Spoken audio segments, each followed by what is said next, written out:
Hi, welcome to Grandad Studios.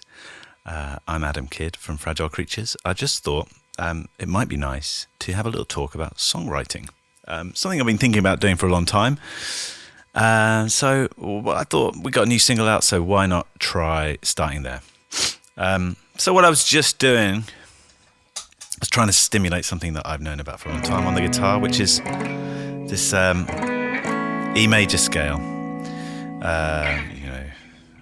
E major, F sharp minor, A flat minor, A major, B major, C sharp minor, and then I don't know, either D or E flat, depending on your mood, I suppose, and then E major.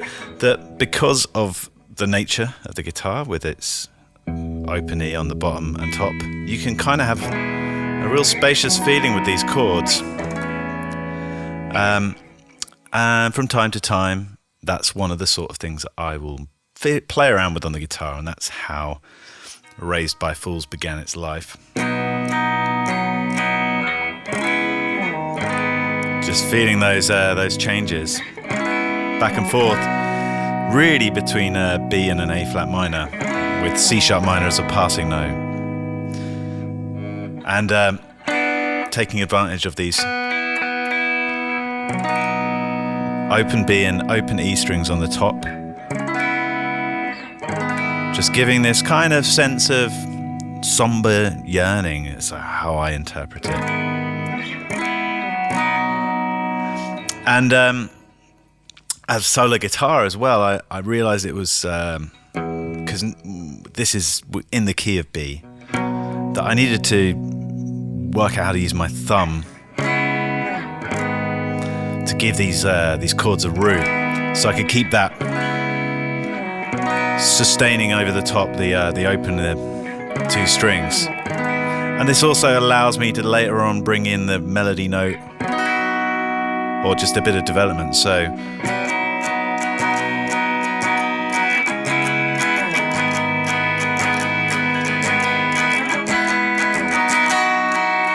that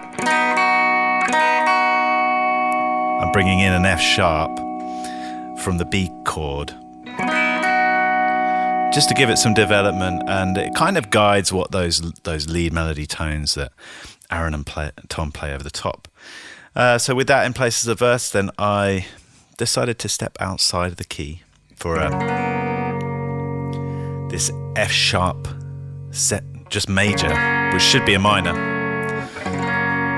But F sharp down to E is the other main passage of the song, which is kind of the chorus. But I use sixes in this.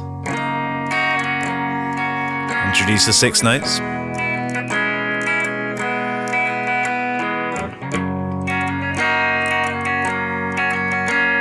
What's kind of interesting about the way that F sharp works against the B is that that major note is a B flat. So it kind of jars against the B. You know, if I put that B flat into the B, then we'd have like a major 7. So it's an unexpected twist, and it adds a little bit of tension. Down to E major.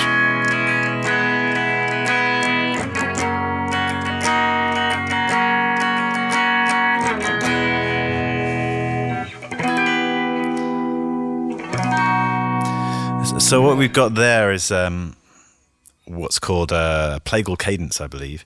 When you go from the 4, which is E here, so E is the 4 of B. So if I'm going from E to B as a resolution, then that's a plagal cadence. But if I go E major, E minor, then it's a minor plagal cadence, which is a real classic kind of bit of songwriting. You know, the thing that comes to mind is Creep by Radiohead. Do the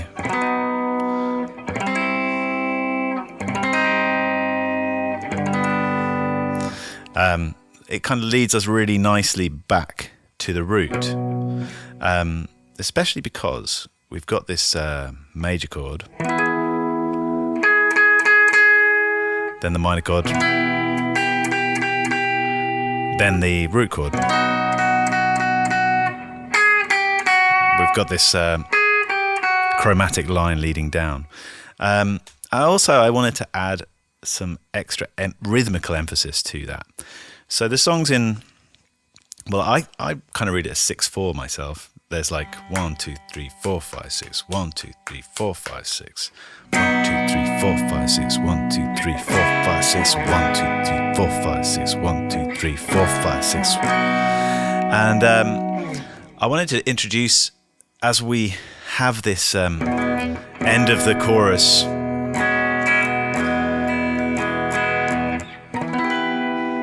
E minor chord, I feel like that's the thing should slow down and we should have a little bit more space in there, a bit more drama.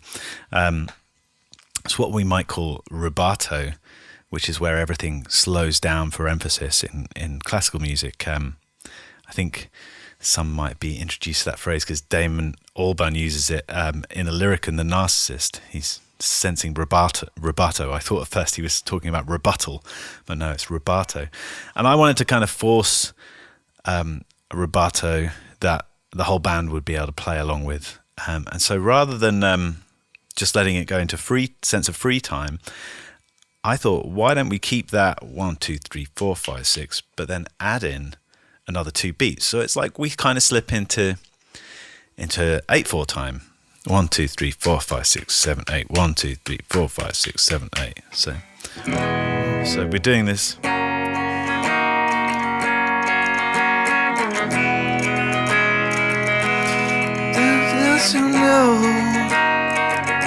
How can things get better? 3, 4, 5, 6, 7, 8. 1, 2, 3, 4, 5, 6, 7, 8. 1. So it's 1, 2, 3, 4, 5, 6, 7, 8. 1, 2, 3, 4, 5, 6, 7, 8. 1, 2, 3, 4, 5, 6. 1, 2, 3, 4, 5, 6. So it's kind of a very subtle little time signature change, but it just adds to drama in that change. So that's what I'm doing in this song chordally, and how I sort of found my way into it through that drone trick. Then I suppose the next thing really to talk about is the lyrics, which is frankly the most tricky thing to kind of get your head around. I like to just sing along to things when I'm writing chord sequences. You know, I fiddle around with the guitar and I just let whatever comes out come out. And I like to record these quite often when I feel like I'm getting somewhere solid in terms of an arrangement where I know I can go for maybe a verse and a chorus and a verse and a chorus. I will just ad-lib. I'll just improvise, make it up. And then I listen out for the key phrases and then try and make sense of what these key phrases mean to me. So with this song, I suppose it was the chorus that really stood out for me, which is the less that you know, they say it's better, but I just don't know.